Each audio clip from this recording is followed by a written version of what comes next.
pane Carasao, una curiosa macro-ostia che avvicina più la Sardegna alle parti orientali del Mediterraneo di quanto non la avvicini alla pagnotta che siamo abituati a mangiare a Roma, in Piemonte o a Milano. Il simbolo di una Sardegna dall'apparenza esotica, anche se in realtà è un pezzo fondativo della nostra storia patria. Libera ed unita quasi tutta l'Italia, come dichiarò Vittorio Emanuele II nei primi mesi del 1861, a Torino il 17 marzo il Senato e la Camera dei Deputati hanno approvato, così recita la Real Carta, noi abbiamo sanzionato e promulghiamo quanto segue. Articolo unico, il re Vittorio Emanuele II assume per sé e i suoi successori il titolo di Re d'Italia. La cosa curiosa, anche se logica tra l'altro, è che questo documento è scritto su carta intestata che recita così: Vittorio Emanuele, re di Sardegna, Cipro e Gerusalemme. E sarà l'ultima volta che verrà usata questa carta intestata, ma è la carta intestata che è servita a tutte le dichiarazioni che hanno unificato il nostro paese. Re di Sardegna, ma che cosa voleva dire allora? Eccolo il primo Aosta, re di Sardegna. Victor Amadeus Sardiniae Cipri et Hierosolime Rex, Sabaudie Dux semper invictus.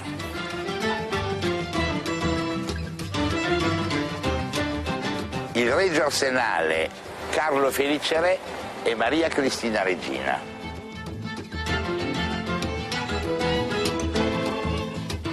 Cagliari, una città molto antica che rinasce però come fortino pisano quando ci si arrocca per difendersi dagli aragonesi. La Torre Pisana, forte, fiera e difensiva nei confronti di chi viene dal mare o forse di chi abita la Sardegna. Torre di San Pancrazio del 1305 in verità, autenticamente repubblicana perché volta solo a difendersi dal nemico esterno, l'aragonese che avanza, ma sicuramente a non difendersi della res pubblica interna come fanno invece le torri dei Toscani dove s'arrocca la nobiltà. Palazzo vicereale, poi Palazzo Reale.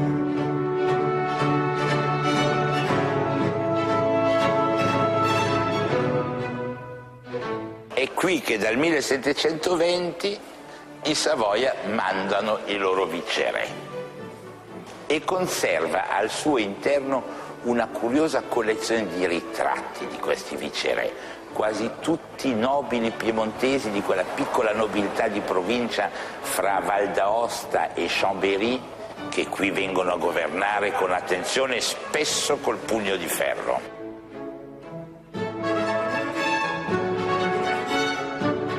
Ed hanno tutti questa curiosa caratteristica della nobiltà settecentesca: non si vergognano affatto delle loro fattezze fisiche.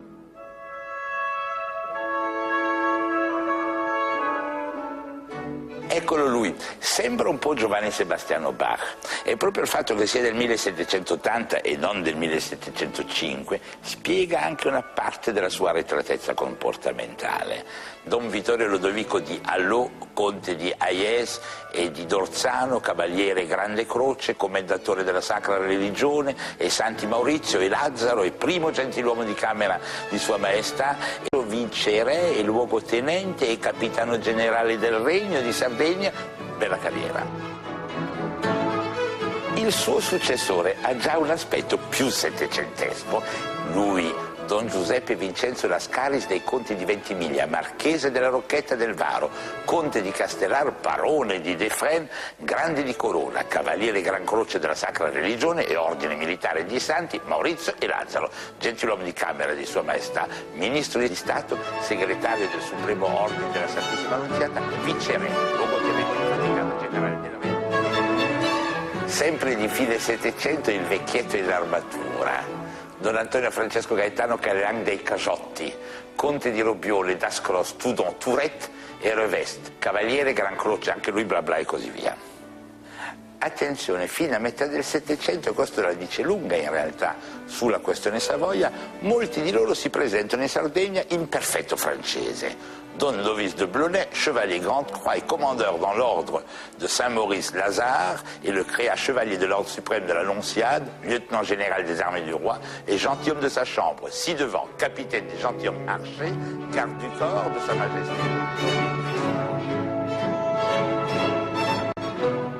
Forse il primo gesto propiziatorio per il turismo in Sardegna, benedetto dall'altro viceré, Costanzo Faletti, marchese di Barolo, arcivescovo di Cagliari, primate di Sardegna e di Corsica.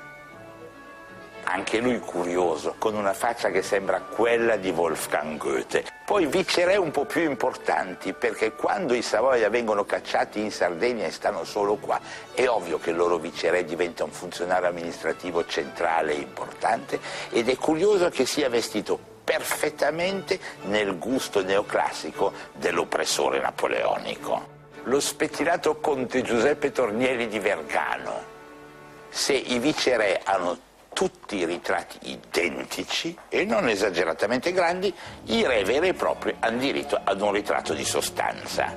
Eccolo Carlo Felice, con la faccia tutt'altro che felice, inserito in una serie di rasi fenomenali intorno ai primi 20-30 anni del XIX secolo. E di fronte un Carlo Alberto, a mio parere, molto più fiducioso nell'avvenire.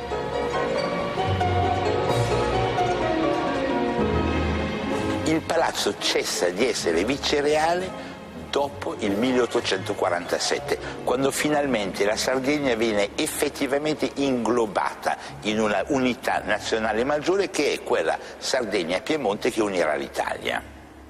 Ma dopo ancora, quando finalmente l'Italia è unita, in epoca umbertina, il tutto viene riraccontato in un epos assolutamente straordinario, fatto in parte da storiografi e in parte da pasticceri. Allegro, elegante, per un certo verso pre-Liberty, ma con dipinti alle pareti che raccontano l'epos della Sardegna, che proclama la Carta de Logu. Eleonora è una delle ultime a ricoprire la carica di giudice in Sardegna all'inizio del XIV secolo. Carica curiosa perché è una carica monarchica che passa anche alle donne ed è legata ai 4 giudicati di Sardegna che si formano a partire dal IX-X secolo e che governeranno l'isola finché non verrà conquistata pezzettino per pezzettino dagli appetiti pisani e genovesi, per passare infine, grazie alla volontà del terribile Bonifacio VIII, a diventare un'unica monarchia, teorica almeno, attribuita agli aragonesi. Gli aragonesi ci metteranno secoli per conquistarla definitivamente. Una Sardegna che si era sempre difesa fieramente da ogni ingerenza esterna. Efisio Melis che difende la Rocca di Sulcis dai pirati. I sardi che si difendono disperatamente dagli invasori romani. Ovviamente non c'è nessun riferimento al turismo estivo di oggi. Alfonso d'Aragona, questo qua il magnanime, che concede il diritto al Parlamento. E infine sul soffitto l'Italia con lo scudo dei Savoia nella mano sinistra che indica con la spada la strada da seguire, tutte nude a fare il bagno al mare. Qui ovviamente i ritratti non sono più quelli dei viceré, ma quelli dei padri della patria, cominciando, essendo la Sardegna spesso matriarcale, dalla madre della patria, Eleonora.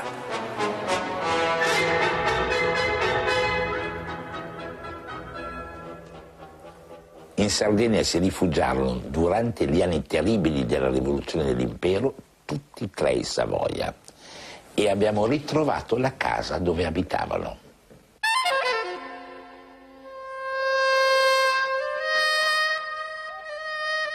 una assoluta meraviglia in Sardegna, intatta come bloccata nella storia, la Bella Addormentata.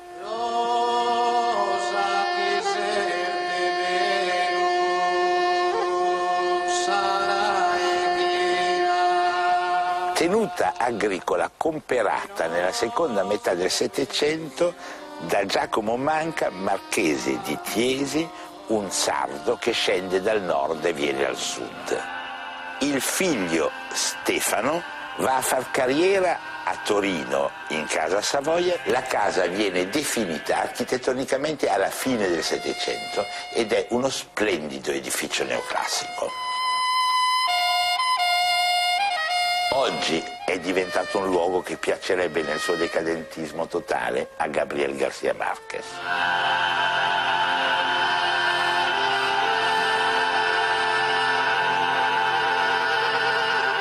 E lì in fondo, anche se il giardino nel frattempo è diventato una selva incredibile, si vede ancora il mare.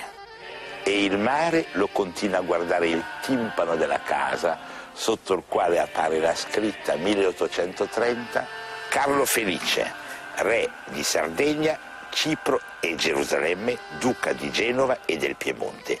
Questi sono i titoli che hanno unificato l'Italia.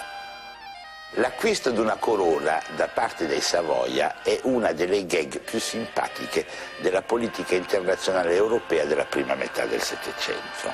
Tutti la vogliono la corona, il re di Prussia, il principe elettore di Sassonia, il re di Hannover che diventa re d'Inghilterra e in fondo anche i Savoia che riescono a portare a casa nel tarambusto successivo alla guerra di successione spagnola la piccola e potente corona di Sicilia, dopo i 2 trattati di Rastatt e di Utrecht. Poi, siccome la Sicilia è una portaerei troppo importante, vengono spostati un po' più a nord, in Sardegna, dove gli spagnoli continuano a guardare l'ipotesi dell'isola come una loro portaerei mediterranea. Riprende vita l'antico reame medievale di Sardegna e sarà da quello che nasce il titolo che unirà definitivamente il nostro paese.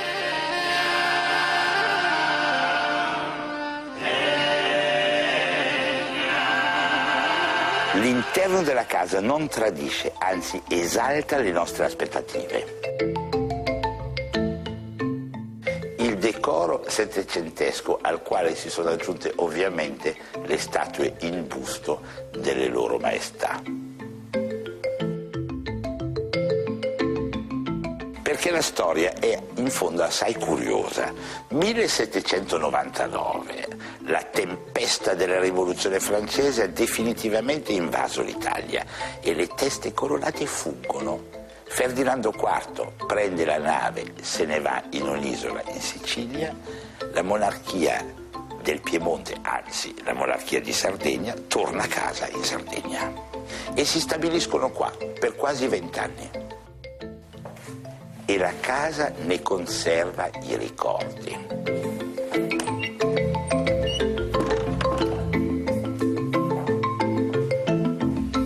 In questo cassettone ritrovo uno dei vestiti ufficiali, settecenteschi ancora nel gusto, di Vittorio Emanuele I, con la sua splendida tela e la sua bella fodera perfettamente adatti ai climi caldi, non più al Piemonte. E accanto il battesimo di sua figlia Maria Cristina, morta qua in Sardegna e sepolta nella cattedrale di Cagliari.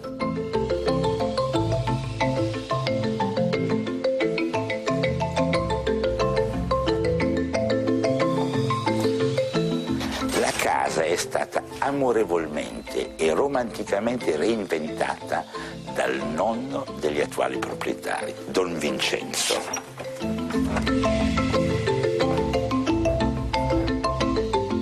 E così sono arrivati un po' tutti i ritratti dei Savoia, ivi compreso quello abbastanza pop di Carlo Alberto, quello che la Sardegna l'ha amata sul serio.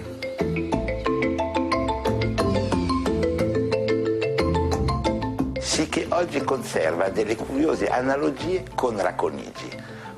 Anche qui una stanza in chinoiserie. Chi non ha un po' di lacche rosso e oro è fuori moda.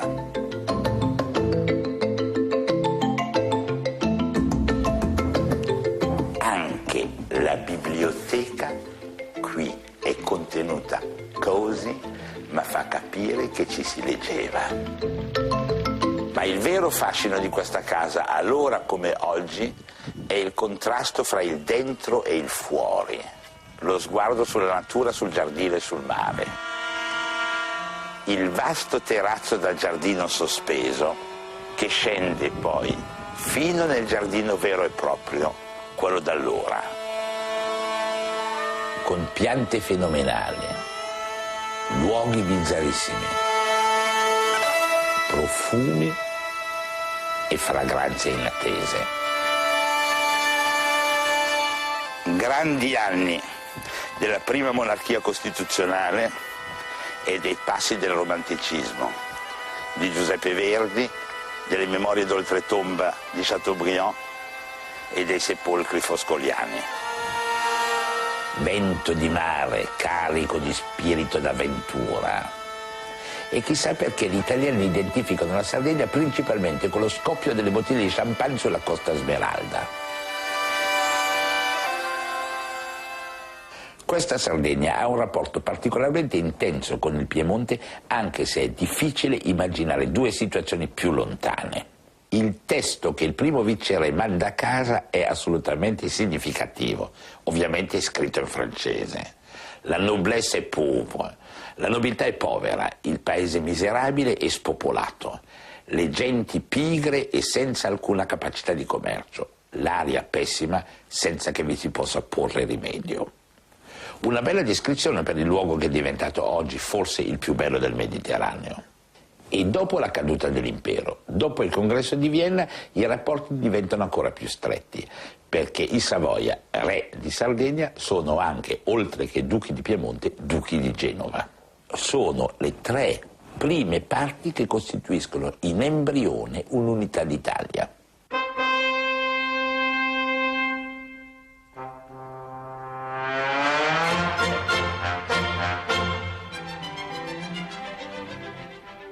Con Carlo Alberto il rapporto fra Piemonte e Sardegna cambia radicalmente, perché per la prima volta si prende un interesse vero per lo sviluppo dell'isola.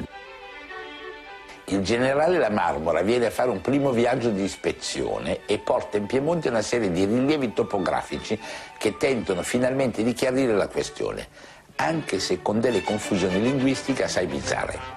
Tipo la confusione del Golfo dei Granci con il Golfo degli Aranci, l'isola del Maluvento, del cattivo vento che diventerà in Piemonte Mal di Ventre, o dell'isola di Cavolo che diventa l'isola dei Cavoli, mentre in sardo Cavolo vuole un'altra volta dire granchio.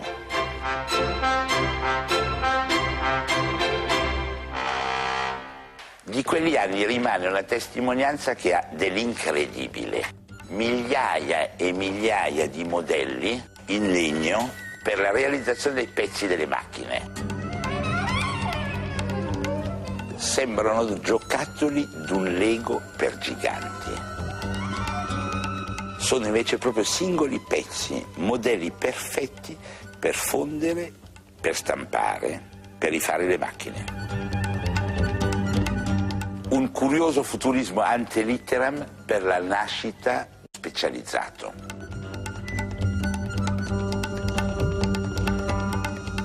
Ed inizia pure il grande disboscamento dell'isola, perché forse nel Settecento ancora le isole del Mediterraneo erano molto diverse le une dalle altre.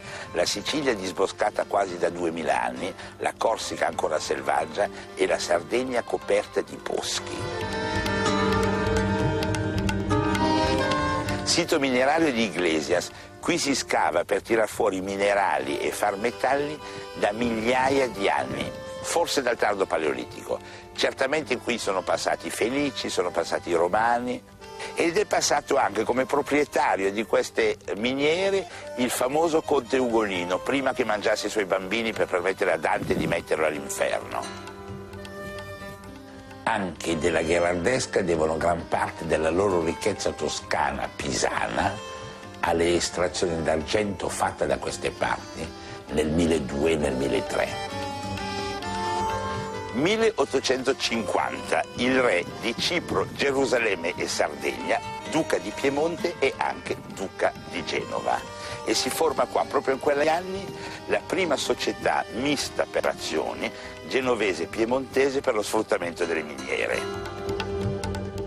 Ad Italia Unita arriva Quintino Sella, a capo di una commissione parlamentare per il controllo della situazione delle miniere. A lui si deve la grande innovazione dei nuovi pozzi.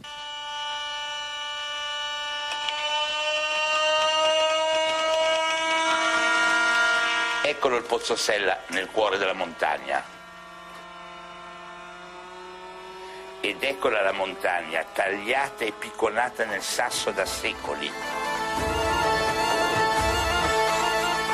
Ed ecco i camini, le strutture verticali che si incrociano con quelle orizzontali delle gallerie perché permettono di rincorrere il filo del prezioso minerale secondo i ritmi della natura.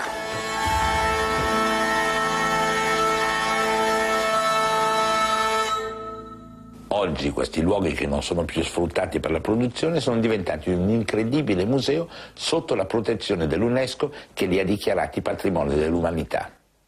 Ebbene, questa storia è iniziata con quel curiosissimo personaggio che è Alberto La Marmora. Siamo andati a trovarlo a casa sua.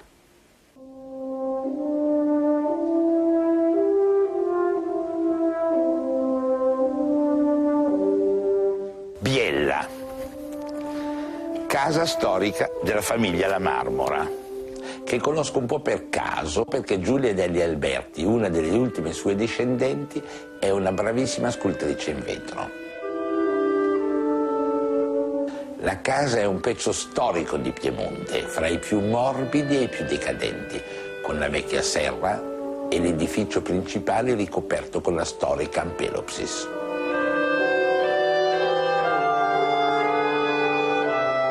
Vera casa di famiglia, con la torretta che da secoli guarda giù verso la città.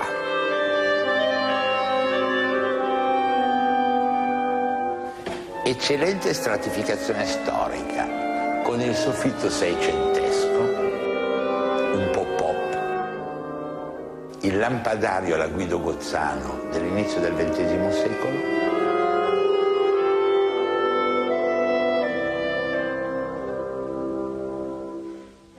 e un elegante ridecoro francofilo alla fine del Settecento, con tutti i sensi alle pareti. Le goût, l'ouïe, la vue. L'odorat.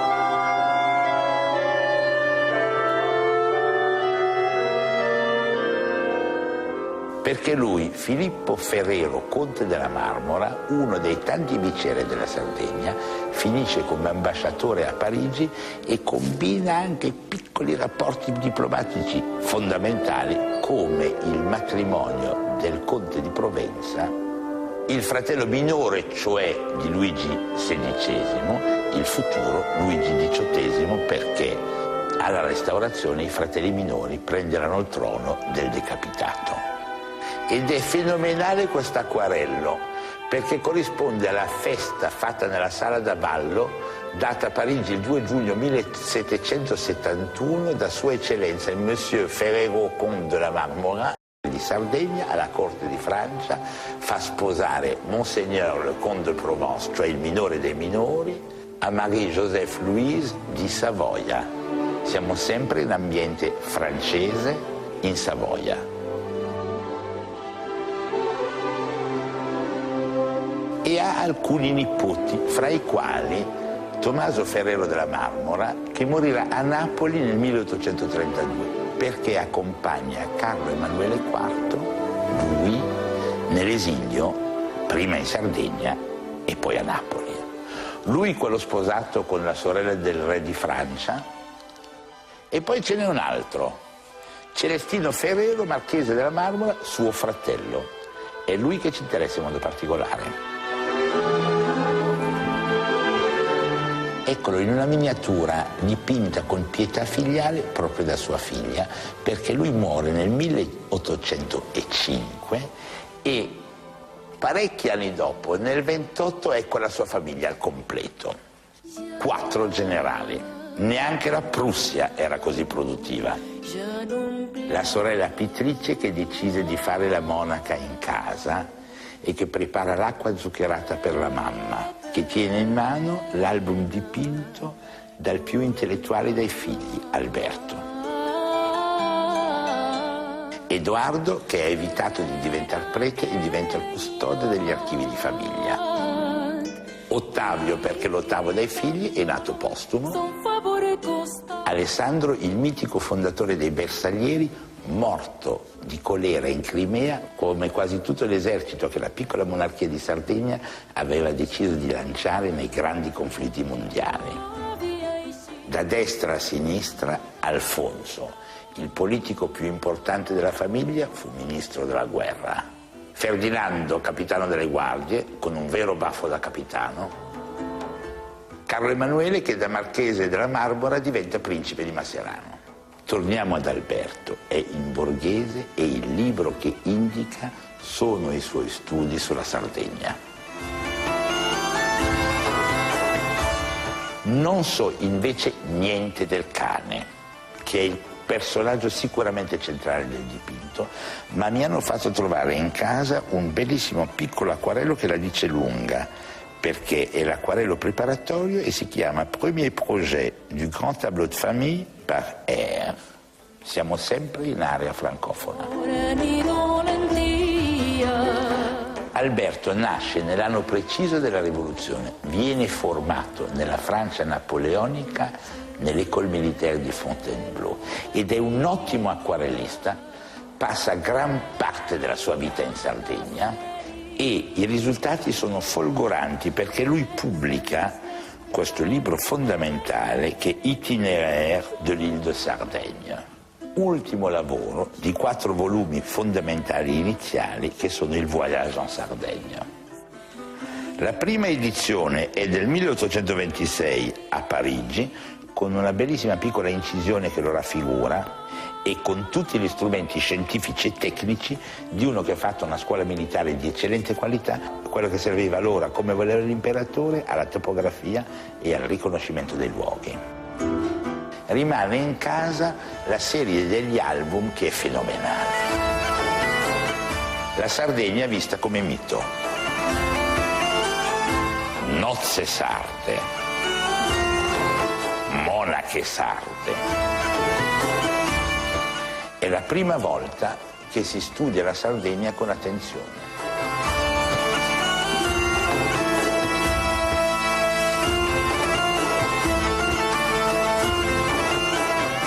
La sua carta geografica, di cui la casa conserva tutti gli appunti su veline d'epoca, rimane quasi inalterata per un secolo.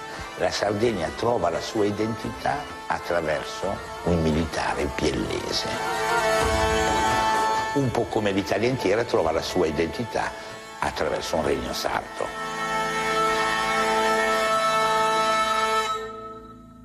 And that's Italy, folks.